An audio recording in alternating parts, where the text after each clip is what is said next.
பிறந்து இன்பத்தில் வளர்ந்து இன்பத்தில் மடிந்தவன் யாரும் இல்லை. துன்பத்தில் பிறந்து துன்பத்தில் வளர்ந்து துன்பத்தில் முடிந்தவன் யாரும் இல்லை.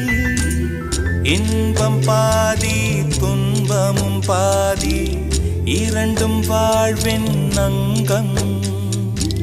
நெருப்பில் வெந்து நீரினில் குளித்தால் நகையாய் மாறும் தங்கம். தோல்வியும் கொஞ்சம் வேண்டுமடி, வெற்றிக்கு அதுவே எணியடி.